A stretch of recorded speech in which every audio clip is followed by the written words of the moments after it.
अस्सलाम वालेकुम नाज़रीन, आप देख रहे हैं मशाल टाइम्स और मैं हूं मीर मुदस्सिर। मरकजी सरकार या जो इंतजामिया है उनकी जानिब से जब जम्मू कश्मीर में पार्लियामानी इंतखाबात का बिगुल बजा और ये कहा गया कि अब इस बार जो है कुछ मुख्तलिफ जम्मू कश्मीर की आवाम के साथ साथ मुल्क के दूसरे हिस्सों में लोगों को देखने को मिलेगा। एक जानिब जहां 400 पार के नारे लगे और वही जो अपोजिशन मुखालिफ जमातें हैं उन्होंने भी कोई कसर इस बार बाकी नहीं रखी, चाहे फिर वो कांग्रेस हो या उसके साथ में मिलकर जो इंडिया अलायंस के अंदर दीगर जमातें हैं उन्होंने मिलकर जो ये इस बार इंडिया अलायंस इंतखाब इसका किया और नताइज जो है आप सभी के सामने है। जहां हम जम्मू कश्मीर की बात करेंगे तो जिस तर्ज पर लोगों ने बढ़ चढ़कर इंतखाबी मुहिम में पार्लियामानी इंतखाब में हिस्सा लिया और लोगों ने मनपसंद उम्मीदवार के हक में वोट डाले, राय दही का बढ़ चढ़कर इस्तेमाल किया और लोग इस बार जो है जमहूरियत के तर्ज पर अपने नुमाइंदे के हक में वोट डाल रहे थे और लोग एक दूसरे के ऊपर जो सियासी जमातें हैं नुक्ताचीनी भी कर रहे थे। बिलाखिर वक्त आ गया 4 जून 2024 को जो पूरे मुल्क के साथ साथ जम्मू कश्मीर में भी नताइज देखने को मिले, जिसमें नेशनल कॉन्फ्रेंस के खाते में 2 सीटें अनंतनाग राजौरी और श्रीनगर पार्लियामानी हल्के से जो जीत दर्ज हासिल की। इसी के साथ इंडिपेंडेंट कैंडिडेट या यूं कहें अवामी इत्तेहाद पार्टी के पैटर्न इंजीनियर रशीद जो इस वक्त जेल में है, उन्होंने जीत दर्ज हासिल की है। और साथ ही साथ जहां हम सूबा जम्मू की बात करेंगे तो इसमें दोनों सीटें जो है वो भारतीय जनता पार्टी की झोली में चली गई है। तो हमारे साथ बात करने के लिए रामबन में है हमारे मेहमान इस प्रोग्राम में एडवोकेट फैरोज अहमद खान साहब। यूं तो जो नताइज देखने को मिल रहे हैं वो क्या वाकई में जो सोच लोगों की थी उसके बरक्स देखने को मिला या वाकई में जो लोगों ने इस बार पिछले 19 के मुकाबले में 24 में दिखा दिया है कि वोट के जरिए से उन्होंने बदलाव चाहा है। अस्सलाम वालेकुम, आपकी पूरी व्यूवरशिप को मेरा सलाम। और जो बेसिक रिजल्ट है वो पूरे मुल्क में और सबके सामने है। बहरहाल हमारा मानना ये है कि जो लोगों का डिसीजन है और जो लोगों का मैंडेट है वो सराखों पे और वो फाइनल है। तो क्या जैसे हमने कल से हमारा काम होता है ग्राउंड पे जाके लोगों से बातचीत करना, हम ये नहीं कहेंगे कि क्या वो कांग्रेस के फैन है, हम ये नहीं कहेंगे कि वो अलायंस के फैन है, नेशनल कॉन्फ्रेंस के फैन है, लेकिन हमें कहीं ये हट कर देखने को मिला कि लोगों का या जो कुछ लीडर्स हैं उनका ये कहना है कि सूबे जम्मू में अलायंस में कहीं हमें वो प्यार देखने को नहीं मिला, वो सपोर्ट देखने को नहीं मिला, जिसकी वजह से हमें ये चीज जो हार का सामना करना पड़ा। देखो मेरा बहुत सिंपल सा मानना है कि ये बातें इलेक्शन से पहले की है। अब तो जो जीता वही सिकंदर।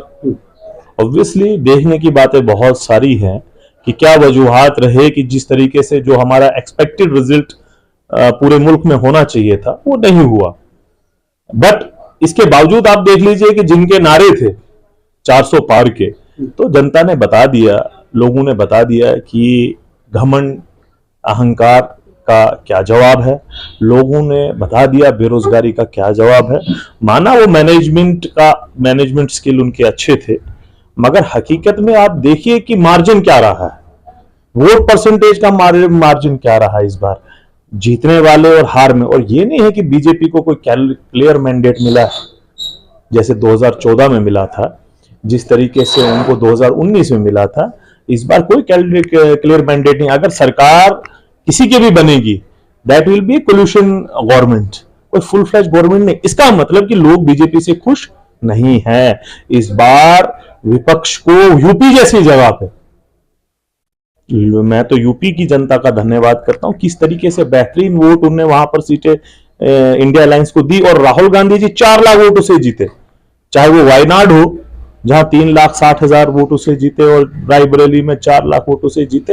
ये खुद में दर्शाता है कि हमारा जो नेता है जो कश्मीर कन्याकुमारी से कश्मीर तक पैदल और फिर आसाम से लेकर मुंबई तक पैदल चले, जिनने युवाओं का, बेरोजगारों का, महिलाओं का, आम आदमी का, किसानों का मुद्दा उठाया, वो सही था। मैनेजमेंट में ये बेटर हो सकते हैं। वोट परसेंटेज आप देख लीजिए, हमारे साथी में जब ऑल इंडिया प्रेसिडेंट था, मेरे साथ नेशनल सेक्रेटरी अनिल चोपड़ा जी थे जयपुर रूरल से, 1615 वोटों से हारे पोस्टल बैलेट से। हमारे भाई यूथ कांग्रेस के प्रेसिडेंट और ऑल इंडिया सेक्रेटरी वामशी चंद्र रेड्डी जी महबूब नगर से थे, 4300 वोटों से हारे। बहुत से ऐसे आपको एग्जाम्पल पूरे देश में मिलेगी जहां पर इन लोगों ने मैनेजमेंट और घोटाले किए हैं। मुझे पूरा इसका यकीन है। जिस वजह से ये जीते और जीते आए हैं। जतिंदर सिंह जी का एक काम बता दीजिए जो जिला रामबन में किया। लेकिन ये तो कह रहे हैं कि लोगों ने डेवलपमेंट को वोट दिया है। नहीं, कौन सी डेवलपमेंट? शराब के ठेके खोलना अगर डेवलपमेंट है तो हुई है, कोई दो राजगी नहीं। करप्शन करना डेवलपमेंट है तो जम्मू कश्मीर में करप्शन हुई है। बेरोजगारी बढ़ाना अगर डेवलपमेंट है तो पूरे मुल्क में क्या, जम्मू कश्मीर एक नंबर पे बेरोजगारी, ये बीजेपी की डेवलपमेंट है? यही नहीं, पूरे मुल्क में किया। 700 किसान शहीद हो गए, डेवलपमेंट है? अगर उसको आप डेवलपमेंट कहते हैं, बहुत बेहतरीन डेवलपमेंट हुई है। कोविड में इतने लाख लोग शहीद हो गए, वो डेवलपमेंट है अगर आप उसको डेवलपमेंट मानते हैं। जहां 390 का सिलेंडर था, 1000 के पार हो गया, वो डेवलपमेंट अगर आप उसको मानते हैं, डेवलपमेंट है। पेट्रोल 100 के पार हो गया, वो डेवलपमेंट है। डीजल की हालत देख लीजिए। ये इनके जुमले लोग, मैंने कहा they are a better manager, जिसकी वजह से उनको ये आया। वोट जो देश ने, जनता ने दिया वो इनके खिलाफ। 60% मैंडेट जो आज है वो बीजेपी के खिलाफ है। देश की जनता इनके खिलाफ है। इनका अहंकार जो है वो इनके खिलाफ है। हम, इंडिया अलायंस बेटर तरीके से परफॉर्म कर सकती थी। कहीं गलतियां रही होंगी जो हम मैनेजमेंट और जिस तरीके से हम नहीं कर पाए, जिसकी वजह से मुझे लगता है कि सीट परसेंटेज हमारा सीटें कम हुई है। और मुझे लगता है कि इनने कुछ ब्यूरोक्रेटिक मशीनरी कुछ तरीके से इस्तेमाल करके इनने यहां पर रिजल्ट्स को मैनिपुलेट किया गया है। ये बहुत सिंपल है। और इलेक्शन कमीशन तो इनके जेब में है ना। इतना लंबा इलेक्शन हमने कभी नहीं देखा 7 फेज में। ये तो खुद बीजेपी ने जैसे कराया होगा, जैसे कहा होगा वैसे कराया। आप जम्मू कश्मीर के यहां डिलिमिटेशन की बात कर लीजिए, परिसमन की बात कर लीजिए। जहां दिल गया, बनिहाल है 2.5 लाख की, रामबन है 1 लाख की असेंबली। भूल संगदान वाले बनिहाल के साथ बेचारे, अब देखिए ना किस तरीके से जोड़ा गया था यहां पर। और यही नहीं, पूरे जम्मू कश्मीर को इस तरीके से ही इनने पुंछ रिजौरी को, बेचारों वालों को और अनंतनाग वालों को पुंछ रिजौरी के साथ जोड़ा। तो मेरा कहने का मतलब यह है कि अगर बीजेपी इतनी मजबूत है और उनके जो उनने किया वो सही है, तो कश्मीर में उनने अपना कैंडिडेट क्यों नहीं उतारा? और अगर उनने कैंडिडेट उतारा तो उनकी जमानतें क्यों जब्त हो गई? जो उनकी टीमें हैं, बी टीमें, सी टीमें, उनकी जमानतें कश्मीर में जब्त क्यों हो गई? पंजाब में जब्त क्यों हो गई? यूपी में, क्योंकि उनको लगता था राम उनकी जागीर है, भगवान किसी की नहीं है। वहां से अयोध्या के लोगों ने और यूपी ने बता दिया कि राम भगवान सबका है, राम भगवान देश का है, आप राम भगवान से बड़े नहीं हो सकते। जिस तरीके से मैनिपुलेशन किया, और फिर किस तरीके से भाषा इस बार इलेक्शन में आई कि ज्यादा बच्चे पैदा करने वाले लोग कौन है, मंगलसूत्र की बात, हिंदू मुसलमान की बात, घुसपैठे कौन है। हमारे गांवों में जमीनें ज्यादा होती थी, यहां पर आप देख लीजिए, क्योंकि ये तो मुल्क जो है वो गांव का मुल्क है ना। ज्यादा बच्चे होंगे तो गांव किसान खेतों में काम करेंगे। मगर इस तरीके से जबान बोलना और इनके मंत्री को बोलना, हम जी 400 पार, फिर आप लड़ क्यों रहे हो, चुनाव क्यों लड़ रहे हो? इलेक्शन कमीशन आपका है, ईवीएम आपके हैं, पूरा माहौल है आपका है। फिर आज चंद्रबाबू नायडू और नीतीश कुमार के पास आप क्यों जा रहे हैं? और ये भी कि क्या पता वो इनके साथ हो ना हो, दैट्स आल्सो बिग क्वेश्चन। ये तो देखना पड़ेगा ना। जहां आप बात कर रहे हैं, हम अगर अपनी उधमपुर पार्लियामेंट कॉन्स्टिट्यूंसी की बात करेंगे, आपने कहा कि यहाँ डेवलपमेंट नहीं हुई है, लेकिन फिर भी लोगों ने उनको मैंडेट दिया और 3rd टाइम विक्ट्री है इस बार डॉक्टर जितेंद्र की। नहीं, मैंने कहा कि बेटर मैनेजमेंट हो सकता था। जहां पिछली बार 3.5 लाख का मार्जिन था, वहां 1 लाख के अंदर, 1,24,000 के अंदर हम सिमट के रह गए ना। ये लोग, जितेंद्र सिंह जी पीएमओ में रहे हैं, है ना। फिर इनको वोट क्यों नहीं मिला? रामबन से क्या वोट लिया है उनने? इसको वोट लेना बोलते हैं। अगर आप 10 साल प्रधानमंत्री के साथ चल रहे हो, वहां कार्यालय में रहे हो, आपका वोट परसेंटेज क्या हुआ वो तो देखिए ना।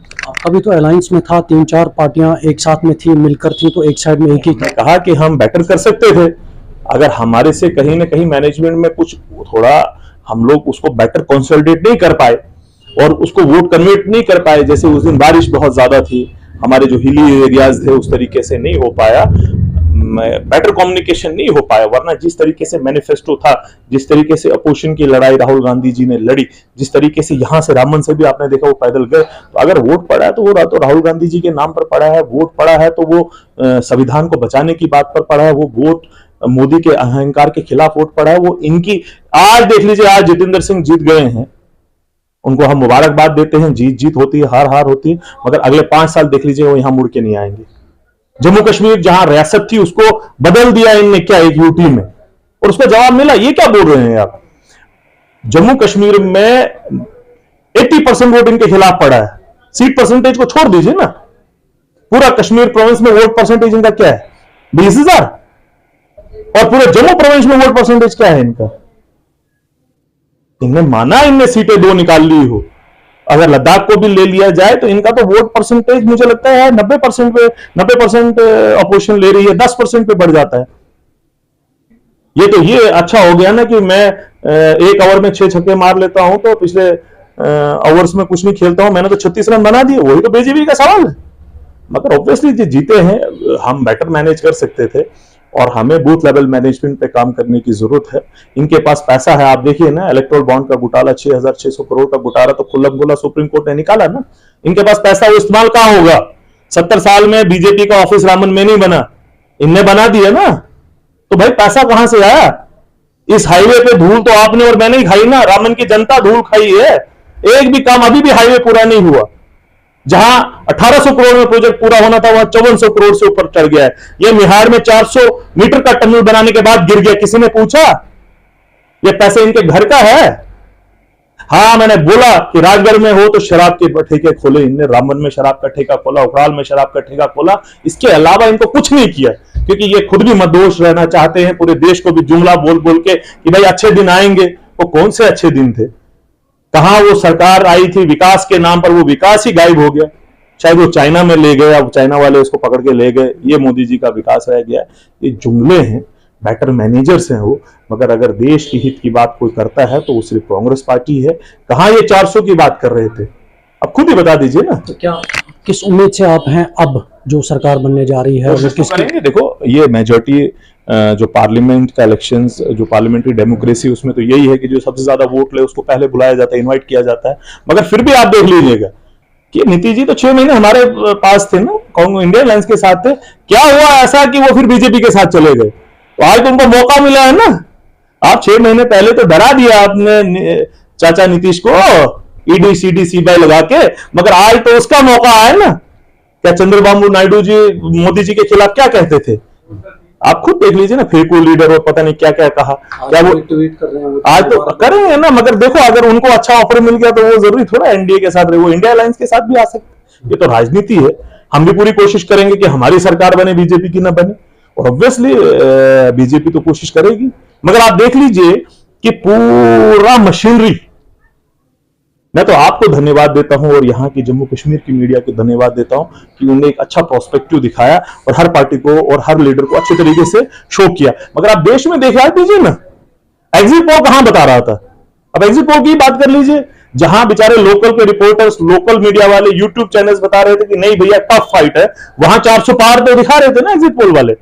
तो जानना पड़ेगा जो इंस्टीट्यूशंस हैं वही डिग्रेड ना हो जाए, चाहे वो फिर इलेक्शन कमीशन हो, चाहे वो ये मीडिया हो, या फिर बाकी इंस्टीट्यूशंस हैं। क्या उम्मीद रखते हैं आप कि यहाँ अब आने वाले वक्त में जो ये बताया गया है जम्मू कश्मीर में असेंबली इंतखाबात होंगे, उस पर काम चल रहा है और वाकई में वो असेंबली इंतखाबात होंगे? नहीं, देखो, सुप्रीम कोर्ट, मैं तो खुद वकील भी हूं और हमारा पूरा भरोसा इसके ऊपर, कॉन्स्टिट्यूशन के ऊपर है। और हम ये जानते हैं कि यहाँ पर सुप्रीम कोर्ट ने जो कहा है कि 30 सितंबर से पहले इलेक्शन होना चाहिए। बट बीजेपी तो संविधान को मानती ही नहीं है ना। बीजेपी तो कहती है खुल्लम खुल्ला, इस देश में अगर वोट पड़ा है इस बार 60%, तो वो इस पर पड़ा है कि ये संविधान को कहीं बदल ना दे।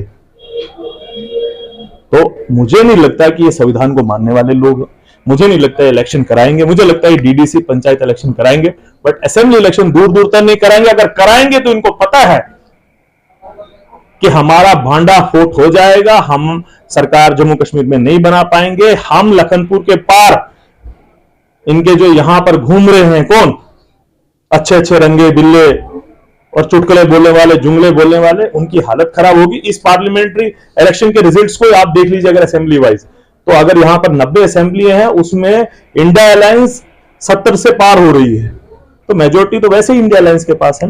अपोजिशन कितना इस बार रोल करेगी सेंटर में भी? अगर आपकी वो इंडिया अलायंस की सरकार बनती है उसमें एनडीए भी है क्योंकि वो भी अपोजिशन में बहुत है।